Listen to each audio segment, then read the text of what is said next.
네, 오늘 우리는 이루실 이야기 마지막 사과까지 오게 되었습니다.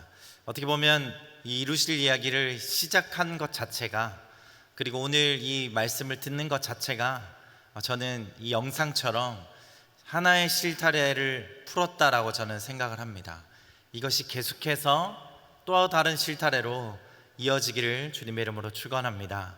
오늘 우리가 예배 전에 함께 미랄이라는 찬양을 고백했던 것처럼, 하나님, 제가 살고자가 아니라 하나님, 제가 땅에 썩어져서 하나님 썩어지고 저를 통해서 하나님 열매 맺기를 주님 소원합니다 라고 우리가 고백한 것처럼, 또 우리 멘토님의 기도처럼 하나님, 이 이루실 이야기가 그냥 오늘로서 끝나는 것이 아니라 하나님 우리의 삶의 열매와 결과로서 나타나기를 소원합니다 라고 기도했던 것처럼, 이 모든 것이 여러분의 고백이었다면, 저는 오늘 여러분께서 이 이루실 이야기를 통해서 하나의 실타래를 풀었고, 그리고 이 실타래가 계속해서 이어져서 열매 맺을 거라고 확신합니다.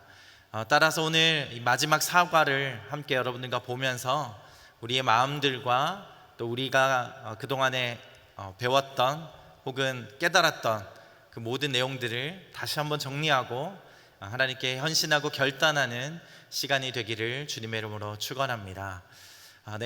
제가 먼저 오늘 동일하게 늘 그랬던 것처럼 1과 2과 3과까지 짤막하게 요약을 해드리고 오늘의 사과로 함께 들어가기를 소원합니다. 자, 여러분들에게 계속 이야기했던 것처럼 1과는 성경적 관점, 2과는 역사적 관점, 3과는 전략적 관점, 오늘 마지막 4과는 문화적 관점을 저희가 살펴보려고 합니다. 1과 성경적 관점에는 저희가 성경 이야기라는 제목으로 보게 되었고요. 거기에는 두 가지 주제가 있었습니다. 성경에 전체적으로 흐르는 예수 그리스도의 십자가 고난과 부활, 그 바로 구속의 그 이루신 사역과, 그리고 이것이 모든 민족에게 전파되어져야 되는 이루실 사역으로 성경의 두 가지 주제가 나누어져 있다고 했습니다. 그럼 이 두 가지 주제가 어떻게 역사적으로 흘러갔는가라고 볼 때에, 초기 500년까지는 초대교회의 신자들과 제자들을 통하여서 기독교가 급속하게 확산이 됐고, 또한 그 이후에는 로마의 기독교 국교화로 인해서 약화될 때도 있었지만, 하나님께서 여러 사람을 선택하셔서 여러 가지 운동이 다시 일어나게 되고, 윌리엄 캐리라든지 학생 자원자 운동 등을 통해서 다시 확산되게 되는 것들을 저희가 보았습니다. 그리고 오늘에 이르기까지 수많은 또 비서구권의 기독교들이 성장하고 오늘까지 많은 선교의 열매를 맺게 되었지요. 자, 그렇다면 우리가 남은 과업이 무엇이 있는가라는 것을 지난주에 보게 되었습니다. 남은 과업에 있어서 저희가 볼 때에 선교라는 것은 바로 이 모든 민족 가운데 그리스도를 따르는 공동체를 세우고 교회를 세우고 모든 사람이 예수 그리스도의 복음을 듣는 기회를 얻게 하는 것이 선교인데, 그러면 지금은 어떤가라고 살펴봤을 때에 우리 인구 중에, 전 세계 인구 중에 40%를 차지하는 인구가 그리스도를 들어볼 수 있는 기회조차 없는 그런 불행한 상황 가운데 놓여져 있다라고 이야기를 했습니다. 그리고 남아있는 저희의 가업이 7천여 개 미전도 종족이 남아있다라고 저희가 살펴보았고요. 그리고 저희가 현장에 나갈 수 없지만 하나님께서 세계화라는 과정을 통해서 우리 가까운 이웃에 수많은 이주민들을 보내셨고, 그들을 만나고 그들에게 전도할 수 있고 선교할 수 있는 기회를 우리에게 허락하셨다. 또한 그렇다면 우리는 날마다 선교하는 삶을 살아갈 때에 하나님과 함께하는 선교를 해갈 수 있을 것이다 라고 저희가 배우고 함께 깨달았습니다. 마지막 결론으로 저희가 좁은 문으로 들어가라, 그리고 하나님이 직접 선교하실 수도 있지만 반드시 하나님의 백성을 통해서 선교하신다라고 저희가 살펴보았습니다. 오늘은 마지막 문화적 관점으로 오늘날의 일꾼들이라는 제목으로 저희가 살펴보고자 합니다. 저희가 1과에서 3과까지 이루실 이야기를 통해서 모든 민족과 인류를 향한 하나님의 사랑과 그리고 구속에 대한 의지, 바로 이루실 이야기죠. 그것이 하나님 말씀 전체의 중심인 것을 저희가 발견했습니다. 예수님은 하나님의 모든 종족 관점에 대해서 여러 차례 강조를 하셨는데요. 오늘 자막에 나와 있는 요한복음 10장 16절 말씀을 함께 읽어보도록 하겠습니다. 시작. 내게는 이 양의 우리에 속하지 않은 다른 양들도 있는데 그들도 데려와야 한다. 그들도 역시 내 음성을 들을 것이며 한 목자 아래서 한 무리 양떼가 될 것이다. 아멘. 이 양의 우리에 속하지 않은 다른 양은 누구를 말하는 걸까요? 네, 바로 이때 당시에는 유대인의 우리에 들어있지 않은 자들, 다른 종족 혹은 이방인들을 이야기한다고 할 수 있겠습니다. 근데 예수님께서는 이렇게 말씀하시죠. 그들도 역시 내 음성을 들을 것이며 한 목자 아래에서 한 무리의 양떼가 될 것이다 라고 말씀하고 계십니다. 따라서 예수님은 3년 반 동안 팔레스타인 지역을 다니면서 유대인들 뿐만이 아니라 이방인들에게도 복된 소식을 전하셨고, 그 일을 내가 인도해야만 한다, 그 일을 내가 해야 된다라고 예수님께서 말씀하셨습니다. 오늘 우리가 앞에 불렀던 미랄이라는 찬양처럼 한 영혼, 한 어린 양을 찾아서 이리저리 해외에 있는 그 하나님의 마음, 그 예수님의 마음을 바로 예수님께서 정말 모든 민족을 향한 그 마음들을 계속해서 성경 가운데서 강조하셨던 것이죠. 그래서 이 마지막 저희가 사과에서는 하나님의 백성, 자 바로 우리들이죠. 우리들이 선교를 완수하는 데 있어서 모든 양의 무리, 바로 모든 종족들이 그리스도의 복음을 듣고 반응할 기회를 갖기 위해서 우리가 어떤 모습을 취해야 하는가, 그리고 문화적 고려의 중요성에 대해서 저희가 한번 살펴보기를 원합니다. 자, 아직 기회를 갖지 못한 종족이 몇 개가 된다고 말씀드렸죠? 네, 7,000개의, 여기서 누가 이야기하신 것 같아요. 네, 7,000개의 종족이 된다고 이야기했습니다.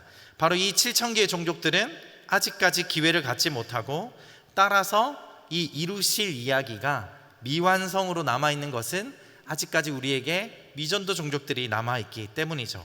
그래서 예수님은 모든 민족을 제자 삼으라고 말씀하셨습니다. 자, 모든 민족을 제자 삼는다라는 것이 정확히 무슨 뜻일까요?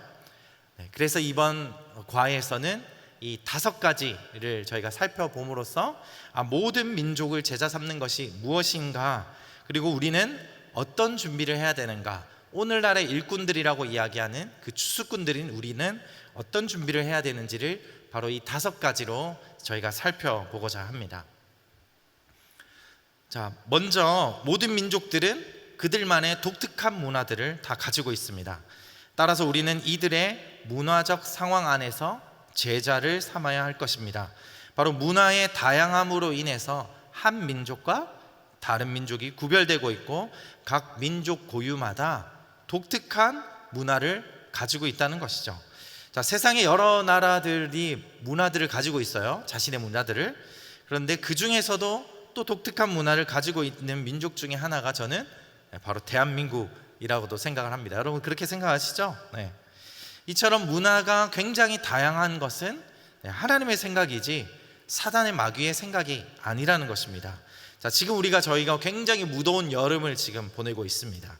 하지만 저희는 또 시간이 지나면 낙엽이 떨어지고 눈이 오는 또 가을과 겨울을 맞이하게 될 것입니다.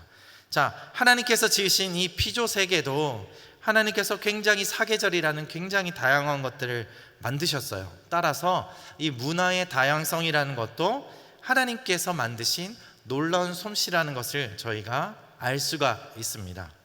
따라서 우리가 기억해야 되는 것은, 우리가 모든 민족을 제자 삼기 위해서는 복음을 바로 모든 문화에, 그리고 각각 민족의 문화에 맞게끔 소개를 해야 된다는 것이죠. 그래서 우리는 모든 복음이 각 종족에서, 민족 안에서 잘 정착되고 뿌리내려서 한 종족으로서 이 영적 여정을 완수할 수 있도록 우리는 각 민족마다 그 문화에 맞게 복음을 소개해야 됩니다. 바로 모든 민족들은 바울이 사도행전 17장에서 이야기한 것처럼 바로 모든 민족들이 하나님을 찾고 발견해야 된다는 것이죠. 그러므로 우리의 과업은 각각의 모든 종족 안에 교회를 개척하고 그리스도를 따르는 자들의 공동체, 교회를 보는 것, 그것이 바로 오늘날의 일꾼들이 저희들의 과업인 줄 믿습니다. 아멘. 자, 첫 번째 저희는 우리가 문화의 다양성을 알아야 되고 각각의 문화마다 복음이 전파되어져야 된다는 것을 저희가 살펴보았습니다. 자, 두 번째입니다. 두 번째는 모든 민족을 각 종족별로 제자를 삼아야 한다는 것입니다. 자, 저와 함께 이 그림을 좀 살펴보기를 원하는데요. 자, 이 그림은 모든 민족을 어떻게 전도해야 되는지 설명하고 있는 그림입니다. 자, 제가 돌멩이 하나를 연못에 던집니다. 자, 그러면 어떻게 되죠? 돌멩이가 연못에 던져지면 금방 물결이 생기고 그 물결이 그 연못 전체에 퍼집니다. 그리고 그 물결은 연못의 가장자리까지 퍼져나가고 거기에서 그 물결은 멈추게 되죠. 하지만 그 물결이 그 연못의 경계를 넘어서 지금 다른 옆에 있는 연못까지 퍼지고 있지는 않습니다. 그렇죠? 그런데 그러면 옆에 있는 다른 연못에도 물결을 만들려면 어떻게 해야 되겠습니까? 바로 저희가 다른 돌멩이를 다시 한번 새 연못에 집어 던져야 거기 안에 새 물결이 생긴다는 것입니다. 자, 바로 우리는 앞서 살펴본 것처럼 우리 조선 땅에, 우리 한민족, 우리 대한민국에 누군가 서양 선교사님 한 분이 오셔서 복음의 돌멩이를 던지셨기 때문에 거기에서 복음의 물결이 생기고 바로 우리까지 이 물결이 전해진 것을 우리는 알고 있습니다. 자, 그 물결이 생겨서 그리스도인들이 믿기 시작하고 오늘날까지 그 물결이 지속되고 있는 것을 우리가 보고 있습니다. 자, 그렇지만 우리 공동체나 우리나라의 그 던져진 그 물결이 꼭 우리 주변에 있는 다른 나라에게까지 그 물결이 미치지는 않는다는 거죠. 따라서 제가 어제 양산다락방에서 하는 우리 선교사님을 초청한 공동체 예배에 제가 참여를 했습니다. 거기에 참여하신 선교사님은 바로 우리의 가까운 이웃나라 일본 선교사님이 어제 참석하셨는데요. 자, 일본이 저희 나라보다 먼저 복음을 받아들였을 수 있지만, 자, 지금 복음을 전하고 계시는 그 선교사님은 일본이 우리 한국과 아무리 가까운 나라라고 할지라도 일본이 우리와 문화가 다르고 언어가 다르기 때문에 바로 다른 전도 방식으로 그 일본 땅에서 복음을 전하고 계신 것입니다. 자, 그러면 제가 여러분에게 좀 질문을 드려보도록 하겠습니다.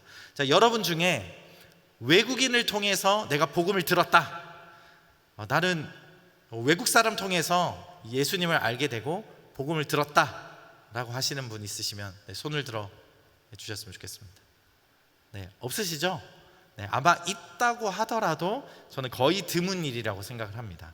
바로 대부분의 사람들이 그리스도를 알고 믿게 된 것은 바로 우리의 가까운 사람, 우리 한민족, 같은 민족, 친척, 가족, 친구, 직장 동료, 그런 사람들을 통해서 우리가 예수님을 듣고 알게 된 것이죠. 따라서 우리 한국에 있는 성도님들은 대부분 우리 민족에 있는 비신자들, 불신자들에게 그 복음의 돌멩이를 던집니다. 바로 우리의 이웃이나 또 우리 한국 사람들에게 복음을 소개하고 있다는 것이죠. 그런데 그 물결, 바로 복음의 전파라는 것이 같은 민족 안에 있는 그 거듭난 신자들, 저희 그리스도인들의 과업은 바로 같은 민족 안에 복음의 물결을 만드는 것이 우리의 과업이라는 것이죠. 따라서 최소한 우리는 대한민국 혹은 나아가서 북한 사람들에게 복음을 전하고 그들을 위해서 기도하는 것, 그것은 우리가 가지고 있는 최소한의 과제고 숙제라는 것을 우리가 생각했으면 좋겠습니다. 그것은 바로 우리와 북한이 한 민족으로 같은 문화권 안에 있고 같은 언어를 쓰고 있기 때문에 우리는 이들에게 최소한 복음의 돌멩이를 던져서 이 물결이 대한민국과 북한 땅 안에는 이 물결이 퍼져나가야 되겠다라고 하는 마음은 우리가 모두가 가지고 있어야 된다는 것이죠. 따라서 지금 7,000개 종족이 남아있고 한 민족당 714개의 교회들이 담당하고 있다고 했습니다. 바로 이 민족을 위해서는 우리가 다시 새로운 복음의 돌멩이를 들어서 그 민족에게 던져야 된다는 것입니다. 자, 두 번째를 이어서 세 번째는 고유 문화를 지닌 교회 개척을 목표로 계획해야 된다. 말이 좀 어렵죠? 근데 위에 또 다른 말이 있는데요. 동질 집단 회심 운동이 일어나야 된다라고 하는 것입니다. 자, 세계화를 통해서 우리에게 다민족 교회들이 굉장히 많이 생겨났습니다. 그죠? 그런데 우리에게 필요한 질문은 이거예요. 미전도 종족 내에서 그리스도를 믿는 운동을 일으키기 위해서 그러면 우리는 어떤 종류의 교회가 필요한 것일까? 라고 하는 것이죠. 자, 여러분 잘 아시겠지만 해외 곳곳에 나가면 거의 대부분의 모든 나라에 해외 한인 교회들이 있습니다. 자, 그러면 저희는 어떻게 하죠? 꼭 여행 중이라도 주일이 되면 그 한인 교회에 찾아가서 저희가 같이 예배를 꼭 드립니다. 자, 그런데 저희가 다민족 교회를 좀 살펴보기를 원합니다. 자, 여기는 모두 다양한 민족들이 모여 있는 다민족 교회입니다. 자, 이런 여러 가지 민족들이 있고 그 민족 사람들이 함께 모여서 예배를 드려요. 네, 한 공간에서 예배를 드립니다. 그런데 그 사람들이 아마 한두 명의 자기 민족들, 자기 친구들하고 이 교회를 올 수는 있어요. 그죠? 교회를 올 수는 있지만 나랑 생김새도 다르고 말도 다른 그 다른 민족들을 보면서는 우리 민족이랑은 좀 상관없는 사람들이네 라고 언뜻 생각할 거예요. 자, 여러분들도 어떤 다민족들이 모이는 어떤 안산 M센터나 교회를 갔다고 생각해 보세요. 우리가 긍휼한 마음과 혹은 그들을 향한 복음의 열정으로 함께 예배 드릴 수 있지만 다른 나라 말을 쓰고 다른 문화 안에서 예배 드리는 그 사람들을 볼 때는 우리가 약간의 이질감들을 느끼실 거라고 생각을 합니다. 자, 한 예로 제가 사역했던 이스라엘의 저는 리시온 레지온이라는, 나중에 한번 찾아보세요. 리시온 레지온이라는 동네에서 저는 함께 사역을 하고 예배를 드렸습니다. 제가 출석하고 있는 교회 같이 예배 사역을 했던 그 교회는 그야말로 다민족 교회였습니다. 자, 물론 민족은 유대인이라는 같은 민족이었지만 거기에는 좀 생김새와 언어가 다른 민족들이 함께 모여서 예배를 드렸습니다. 자, 어느 정도였냐라고 하면 여러분 에스더서를 읽어보면 불임절이라는 게 거기에 등장합니다. 이스라엘에서는 아직도 불임절을 전통 절기로 지키고 있어요. 자, 불임절 절기에는 다 같이 에스더서를 읽는 전통이 있습니다. 에스더서를 읽는데 그날은 목사님께서 이렇게 얘기하셨어요. 우리가 민족 대표들이 나와서 그 나라 말로 한번 이 에스더서를 한번 읽어보자 라고 이야기하셨어요. 그래서 각 민족과 언어를 대표하는 사람들이 이제 강단으로 앞으로 나오게 됐습니다. 자, 몇 개의 국가가 나왔을까요? 네, 자그마치 12개 국가가 앞에 나왔어요. 자, 이스라엘 사람들, 히브리어쓰는 유대인들, 그리고 러시아 사람들, 핀란드 사람들, 우즈벡 사람들, 그 다음에 스페니쉬를 쓰는 스페인어를 쓰는 사람들, 이디오피아 사람들, 그리고 저희 한국 사람들 등등 정말 다민족 교회라고 할 수 있는, 그리고 예배는 히브리어로 예배를 드리지만 찬양 자막은 기본이 한 서너 개 국가가 자막으로 올라가 있는 그런 교회에서 저희가 예배를 드렸던 거죠. 자, 다음 슬라이드를 한번 보시겠습니다. 다음 슬라이드에서는 동질 집단 회심 운동적 접근이라고 나와 있는데요, 말이 좀 어렵지만 그림을 통해서 저희가 보기를 소원합니다. 자, 이것은 같은 민족 사람들이 같은 장소에 모여서 예배를 드리고 또 거기에서 흩어져서 또 다른 예배들을 드릴 수 있겠습니다. 자, 그러면 이 예배 드리러 온 같은 민족 사람들은 우리가 해외 한인교회에서 예배를 드리는 것처럼 뭐라고 하죠? 우리나라 사람들만 모여서 드리는 예배네, 우리 민족들만 모여서 드리는 우리 민족 교회네 라고 이야기할 수 있다는 것이죠. 자, 그렇다면 이 새신자들이 왔을지라도 우리 민족 사람들만 모여서 예배를 드리니까 그 교회에 참석하고 그리고 그 교회에 정착할 확률은 굉장히 높아진다는 것입니다. 자, 그렇다면 아까 이야기했던 제가 이스라엘에서 사역했던 교회는 어떻게 됐겠습니까?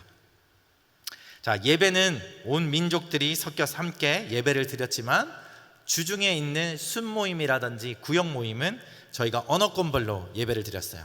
러시아 사람들 모여서 같이 주중에 구역 예배 드리고 순모임하고, 핀란드 사람들, 우즈벡 사람들 이렇게 모여서 순모임과 예배를 드렸죠. 따라서 그렇기 때문에 새신자들도 그렇게 종족별로 모여지는 예배가 있었기 때문에 저희 교회에 또 정착하는 일들이 있었어요. 하지만 나중에는 결국에는 어떤 일들이 있었냐면 한 러시아인 리더십이 러시아 사람들만 다시 이끌고 다른 러시아 교회를 개척해서 떨어져서 나갔습니다. 물론 그것이 좋은 일이 될 수도 있고 안 좋은 일이 될 수도 있지만 저는 좋은 일이라고 생각을 해요. 왜냐하면 같은 민족 사람들이 같은 언어를 가지고 또 다른 교회를 개척했기 때문에 분명히 그 교회는 이제부터 이스라엘에 있는 러시아 사람들이 그 교회에 많이 찾아올 수 있겠죠. 따라서 자연스럽게 우리에게는 언어와 문화라는 것이 많은 영향을 주고 있고, 그 언어와 문화를 통해서 복음이 전파되어지고 그 전파되어질 때에 거기에 많은 사람들이 함께 예배드리고 모여줄 수 있는 확률이 높다는 것입니다. 존 스토트 박사님이 이런 이야기를 하셨어요. 자, 사람들이 복음을 거부하는 것은 복음을 거짓이라고 느끼기 때문이 아니라 복음이 이질적이고 외국적으로 느껴지기 때문이다 라고 이야기를 했습니다. 자, 바로 복음은 동일한 민족의 사람들 내에서 전파되어지고 문화적으로 특화된 교회가 생겨남으로써 그들 안에 그리스도를 믿는 운동이 일어나도록 해야 할 것입니다.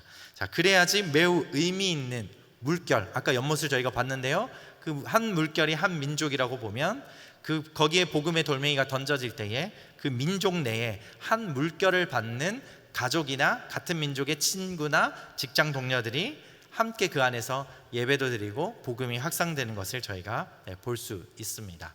자, 이게 세 번째고요. 자, 네 번째는 우리는 오늘날의 일꾼이 된 우리는 타 문화를 배우려는 사람들이 되어야 합니다. 자, 우리가 지난 시간에 우리 가까운 이웃에 와 있는 이주민을 향해 복음을 전해야 되겠다고 많은 성도님들 중에 또 몇 분들이 나눠주셨어요. 자, 타 문화를 대할 때에 배우는 자, 즉 우리가 그리스도를 전하려고 하는 사람들의 문화를 우리가 배우려는 학생의 마음으로 그 종족들에게 다가가는 것이 굉장히 중요하다는 것이죠. 자, 그렇지 않으면 실패할 확률이 굉장히 높습니다.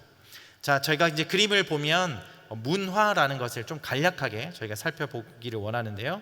자, 문화는 삶의 모든 것, 즉 존재 혹은 행동의 표현을 이야기합니다. 행동으로 나타나죠. 그래서 이 문화라는 것을 잘 살펴보면 여러 층으로 이루어져 있고, 이 문화들을 2층이 모여서 이 문화를 결정을 하고 있습니다. 그래서 문화는 이 4개 층으로 이루어져 있는데 하나씩 벗겨내면 계속 속이 드러나는 양파와 같은 그림을 하고 있지요. 자, 저희가 먼저 맨 바깥에 있는 1번 네, 껍질을 좀 보기를 소원합니다. 그것은 보면 행동이라고 써 있어요. 그리고 무엇을 행하는가라고 써 있습니다.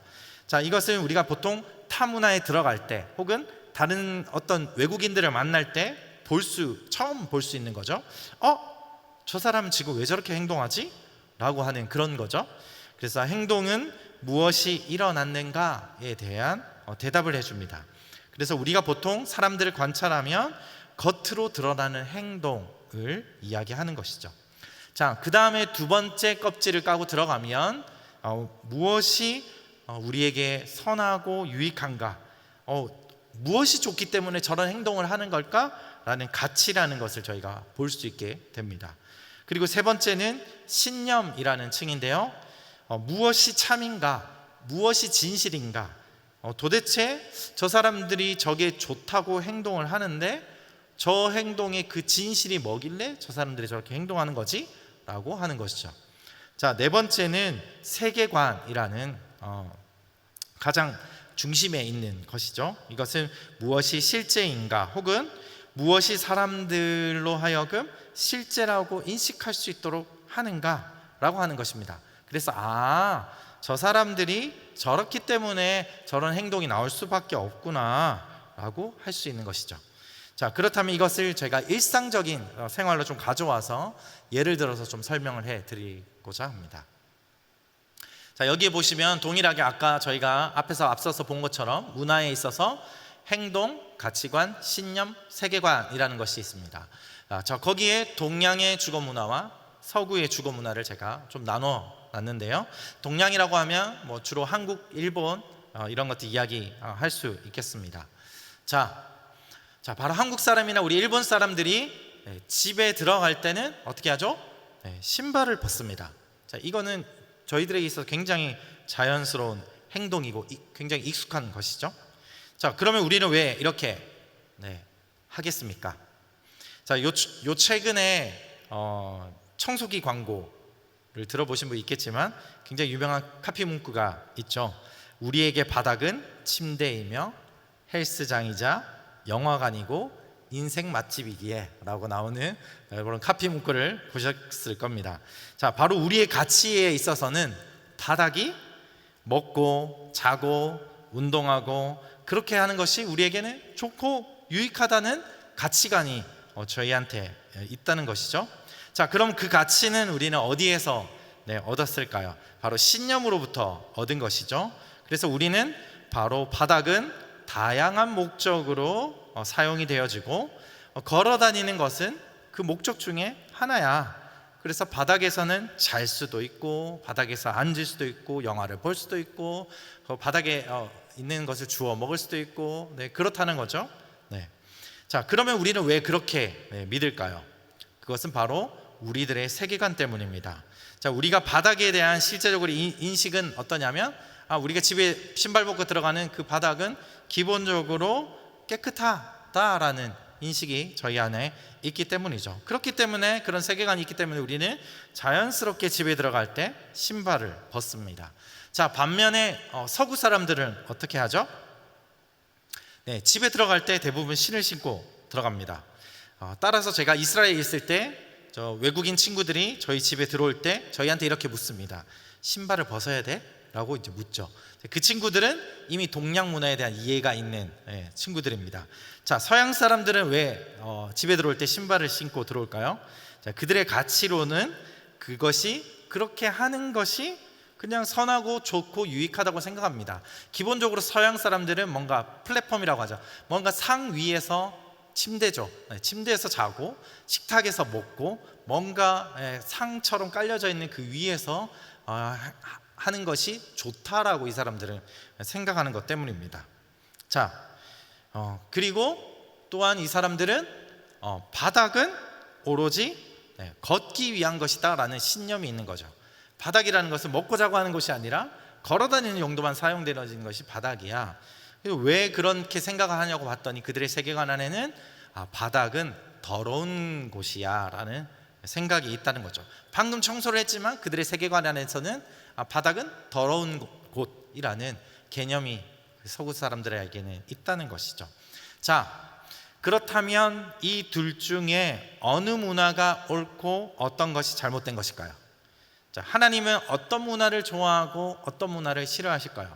신발을 벗는 거니까 더 깨끗하니까 그게 더 좋은 거야 라고 하실지, 아니면 바닥이 더러우니까 신을 신고 다녀야 돼 라고 하는 것을 더 좋아하실까요? 자, 정답은 바로 둘 다 아니지요. 이거는 단순히 문화적인 문제이지 이것이 도덕적이고 영적인 문제가 아니라는 것입니다. 자, 그렇지만 예를 들면 서양 사람들이 저희 집에 무턱대고 신을 신고 팍 들어왔어요. 자, 그러면 옳은 행동일까요? 잘못된 행동일까요? 그것은 잘못된 행동입니다. 하지만 이것이 성경적 관점에서 잘못된 행동이라는 것이 아니라 문화적이고 선교적 관점에서 저희 집에 이 사람들이 신을 신고 들어오는 것이 잘못된 행동이라는 것이죠. 자, 왜 우리가 복음을 들고 갈 때 이 문화가 굉장히 중요하냐, 주의해야 되느냐라고 생각하는 것은 바로 메신저가 잘못하면 그 메시지가 거부되기 때문입니다. 바로 우리가 문화적인 어떤 실수나 부족함을 표현하게 될 때에 우리가 전하는 복음조차도 그 사람들은 굉장히 불편하게 여길 수 있다는 것입니다. 그렇기 때문에 저희가 타 문화에 들어갈 때 우리 선교사님들께 계속 이야기하는 것은, 자, 그 사람들에게 들어갈 때는 따라하지만 주도하지는 말아라. 그래서 그들이 먹고 자고 인사하고 소통하는 것들을 잘 살펴보시고 그렇게 하는 것을, 그 사람들이 하는 것을 잘 따라하는 것이 중요하죠. 하지만 그들이 우리들의 방식대로 하지는 않을 겁니다. 하지만 그 사람들에게 우리 방식대로 해야 돼, 복음은 우리 방식대로 믿어야 돼 라고 강요하거나 억지를 부릴 때는 그 사람들이 우리가 전하는 복음조차도 그것이 아무리 진리라고 할지라도 거절할 수 있다는 것이죠. 마지막 5번째입니다. 자, 우리는 그리스도의 명령을 따르고 순종하는 제자를 삼아야 합니다. 이건 당연하죠 라고 여러분들이 생각하실 수 있을 거예요. 하지만 이게 간단한 문제만은 아닙니다. 자, 우리는 이미 오랜 시간 그리스도인으로 살아오면서 기독교라는 것이 여러분에게 이제 익숙해지고 편해지셨을 거예요. 교회 들어오는 거, 교회 들어와서 기도하는 거, 예배 드리는 거, 일어나서 찬송하는 거, 박수 치는 거, 이런 것들이 여러분은 이미 굉장히 익숙해져 있을 겁니다. 자, 여러분 한번 눈을 감고 여러분에게 예수님이라는 이미지를 한번 떠올려 본다고 생각 한번 해보세요. 자, 여러분에게 예수님이 어떤 존재세요? 이미 여러분에게 예수님은 굉장히 친숙한 존재로 다가와 있을 거예요. 왜냐하면 내가 한국말로 예수님 부르면 예수님이 응답해 주시고, 내가 한국말로 하나님 제가 이게 어려워요, 힘들어요 할 때 하나님이 다 듣고 계시는, 그 우리의 말도 이해하시는 것 같은 굉장히 이 예수님과 하나님 그리고 기독교가 우리에겐 굉장히 친숙하게 들어와 있다는 것이죠. 그런데 우리가 복음을 들고 이방 민족에게, 다른 민족에게, 다른 종족에게 우리가 복음을 들고 나아갑니다. 자, 어떻게 그 사람들에게 소개를 해야 될까요? 바로 한국 기독교 안에 있는 문화로서 예수님을 소개해야 될까요? 아니면 그 사람들이 속한 문화에서의 예수님을 소개해야 될까요? 자, 아마도 우리가 생각하는 한국에서의 기독교 문화를 배경으로 그들에게 예수님을 설명한다면 그 사람들은 아마 이해할 수 없을 수도 있습니다. 자, 그래서 바로 우리는 복음을 전할 때에 우리의 문화적 색깔을 지워야 합니다. 자, 이것은 바로 순수한 복음이 그 종족들에게 전해지고 그 복음의 메시지가 우리 문화에 적응된 메시지가 아니라 그들 문화 가운데 다시 스며드는 그런 복음의 진정한 메시지로 전달되기 하기 위함인 것이죠. 그래서 우리가 우리의 문화적 색깔을 지우고 그들 문화에 맞는 복음을 전해야 될 필요가 있다는 것입니다. 자, 그럼 우리는 어떻게 해야 될까라고 생각할 때에 여기에서 우리가 성경적 권위에 대해서 생각을 하면 좀 도움을 받으실 수 있습니다. 자, 성경은 하나님의 말씀이지만 모든 단어나 개념을 순종해야 되는 것은 아닙니다 라고 이야기하면 여러분 좀 이상하게 들리실 거예요.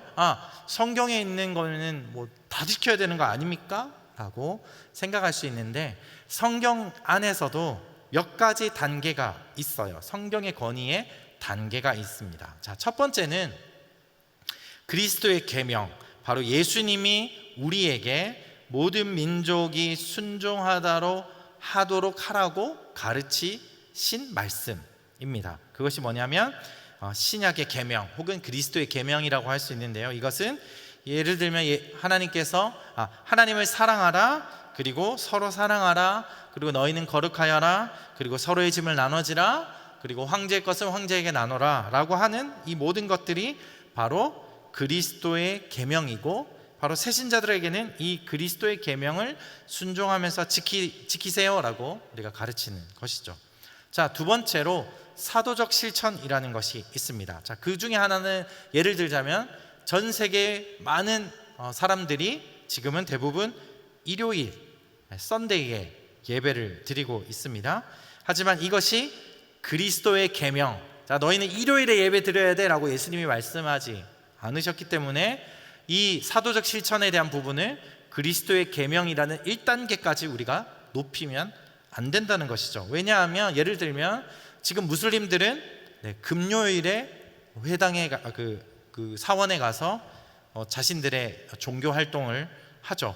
그렇기 때문에 우리가 무슬림에게 복음을 전했을 때 그 무슬림들은 금요일에 함께 모여서 예배 드리는 것이 그 사람들에게는 굉장히 익숙하실 거예요.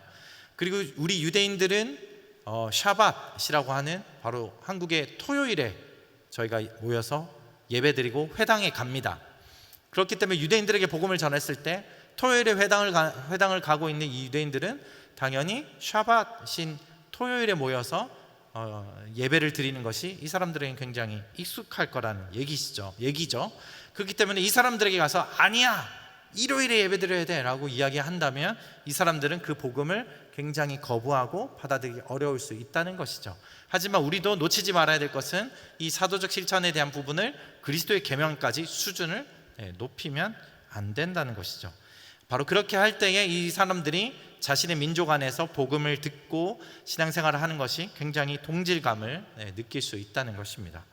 자, 세 번째로 인간적인 혹은 문화적 관습이라고 이야기할 수 있습니다. 자, 이것은 유대인들이 볼 때에 알고 있는 것처럼 안식일에 예배드리거나 아니면 코셔라고 해서 음식을 제한을 한다거나 아니면 할례를 똑같이 유대인들처럼 해야 된다거나 이런 것들, 그리고 그래서 그리스도를 믿은 후에도 계속 준수해 가는 것들이 있죠. 하지만 이것을 동일하게 성경적 권위에 있어서 그리스도의 계명까지 높이면 안 된다는 것입니다. 따라서 제가 유대인들에게 전도를 할 때 굉장히 어려운 것 중에 하나가 바로 이 세 번째 부분이 있어요. 바로 유대인들은 그 장로들의 유전이라고 하는 자신들의 선조들이 세워놓은 그 계명을 정말 하나님께서 자기들에게 이야기한 것처럼 지키는 거죠. 목숨을 걸고. 그렇기 때문에 그 사람들이 그 지키는 그 행동 양식이나 이런 것들이 율법처럼 그것이 구원을 주는 것이 아닌데 그것이 마치 구원을 주는 것처럼 지켜지고 있는 것을 보게 됩니다. 그렇게 되면 저희가 굉장히 복음을 전하는데 쉽지 않은 것이죠. 자, 2번과 3번은 저희가 절충할 수 있는 부분입니다. 하지만 1번 그리스도인의 계명은 저희가 절충할 수 없는 부분이라는 거죠. 오늘 담임 목사님께서 일부 예배 설교 때 동일한 말씀들을 하셨어요. 사람들이 스스로 신이 되고자 아니면 자신들의 이익을 위해서 기준을 막 바꾼다는 거죠. 자신들에게 유리하게 기준을 바꾸는 거에 대해 이야기하셨는데 동일한 것입니다. 자, 우리는 하나님을 사랑하고 서로 사랑하라라는 계명 때문에 싸우는 교회를 본 적은 없습니다. 그죠? 항상 다른 2번과 3번의 문제 때문에 교회가 싸우고 분열되는 것들을 저희가 때로는 보기도 합니다. 자, 그 관습이 우리에게 굉장히 유익하고 문화적으로 이 관습이 편할지 모르겠지만 미전도 종족에게 있는 사람들에게는 그것이 굉장히 불편하고 이질적으로 느껴질 수도 있는 것이죠. 자, 그래서 우리가 정말 이 복음을 들어야 되는 이 미전도 종족이 예수님을 예배하는 것에 그들의 초점이 있고 성경 말씀을 거룩한 책으로 생각하고 있고 또 성령님에 의해서 성화되어져 가는 그 과정을 믿고 따른다고 하면 그들이 가지고 있는 문화적인 부분은 유지가 될 수도 있다는 것이고 또 그것을 통해서 이들이 복음을 이질감 없이 받아들일 수도 있다고 하는 겁니다. 자, 생각해 보세요. 2000년 전에 초대교회 신자들이 지금 이 시간에 온누리교회에 와서 예배를 드린다고 생각해 보세요. 네, 아마 그 사람들이 초대교회에 드렸던 예배와 지금의 예배는 굉장히 다른 부분들이 있을 겁니다. 하지만 우리는 이것을 편하게 느끼는 것은 이렇게 우리가 예배를 함께 드려왔기 때문이죠. 그렇기 때문에 우리가 그리스도의 계명을 변함없이 지키되 문화적인 부분은 어느 정도 우리가 수용할 수 있어야 될 것입니다. 자, 이렇게 우리는 미전도 종족을 향해서 타문화 선교를 할 때 고려해야 하는 5가지 중요 사항을 한번 다루어 보았습니다. 그래서 예수님이 우리에게 명령하신 모든 민족을 제자 삼기를 위해서 바로 이 5가지 이슈를 반드시 저희는 기억해야 할 것입니다.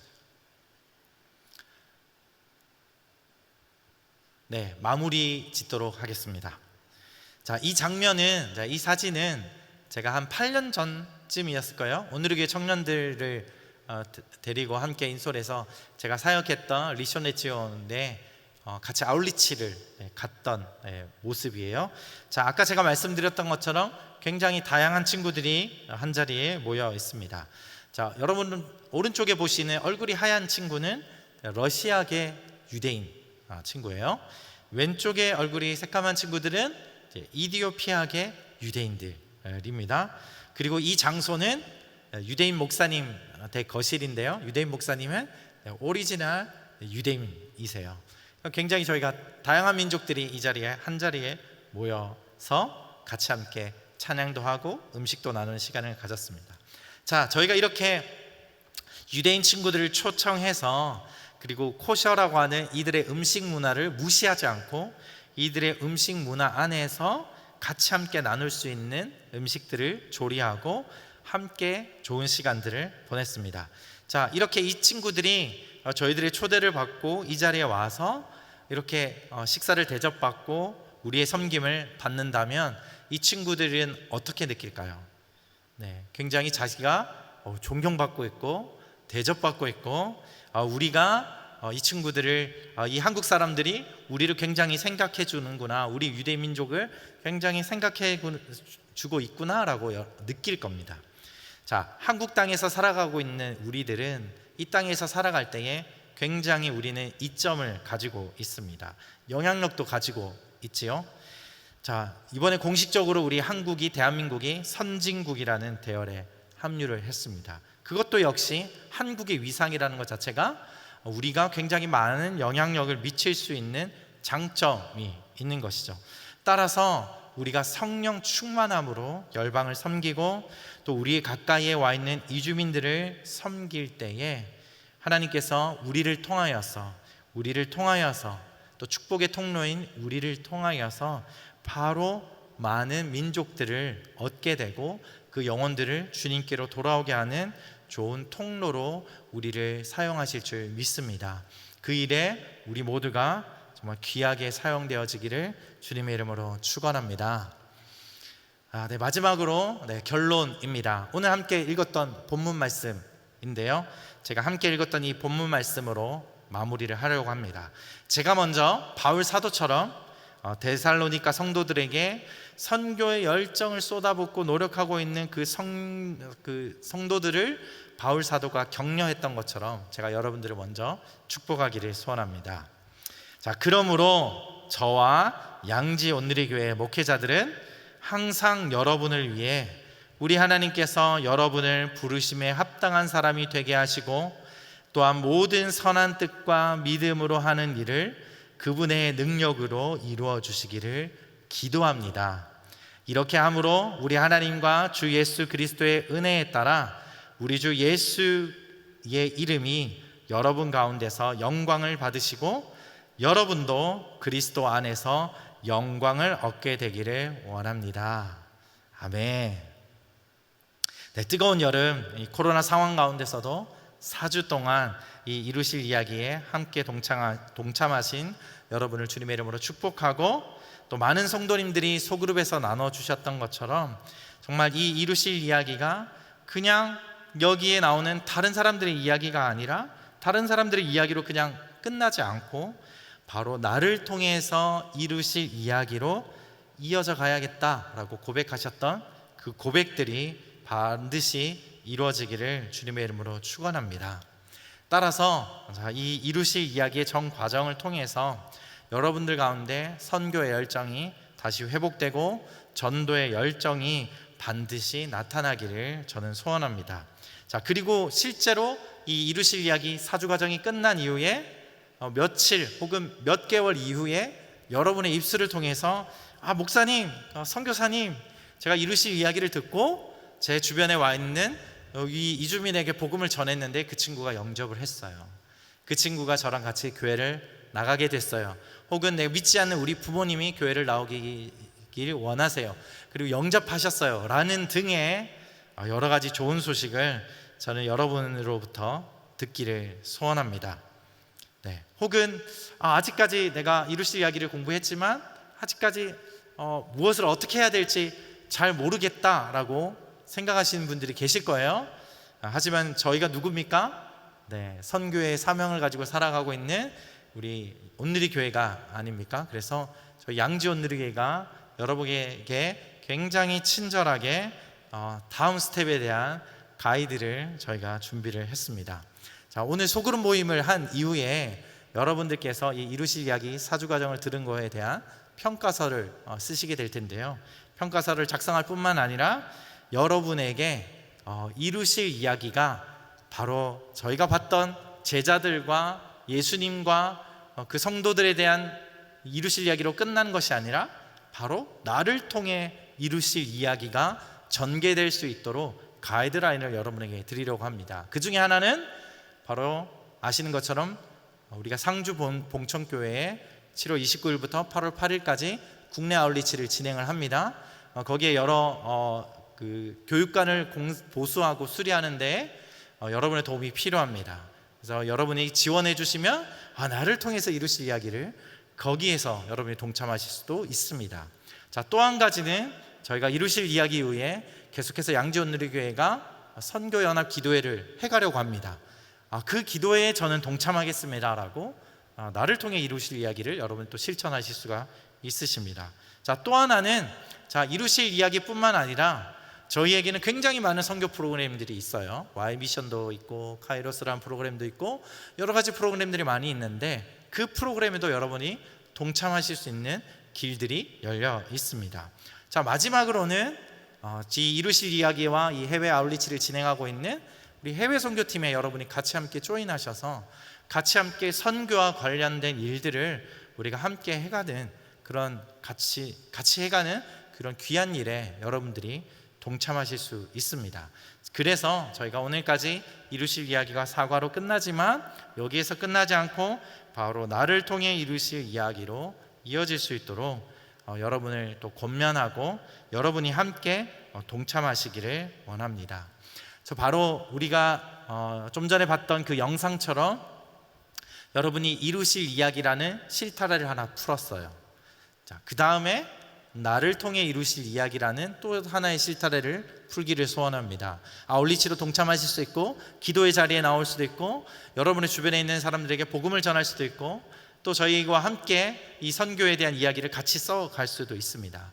그런데 그 영상에 나왔던 것처럼 하나의 실타래를 풀었더니 하나님께서 다음 실타래를 연결해 주시고 다음 실타래도 열어주시는 것들을 그분이 정말 간증으로 고백하는 것처럼 여러분의 하고 있는 직업과 일과 나는 이거는 상관없는 일이야 라고 생각할 수 있지만 하나의 선교라는 실타래를 여러분이 올 여름에 풀었기 때문에 지금 코로나 상황 중이지만 하나님께서 분명 다음 실타래를 연결해 주시고 풀어주시고 이어가게 하실 줄을 믿습니다.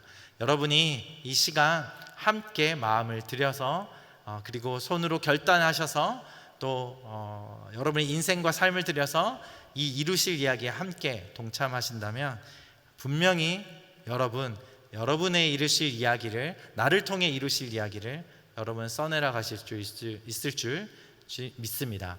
특별히 여러분 말씀 가운데 하시는 것처럼 내가 너희와 세상 끝날까지 함께 할 것이다 라고 예수님 말씀하셨죠. 아시죠?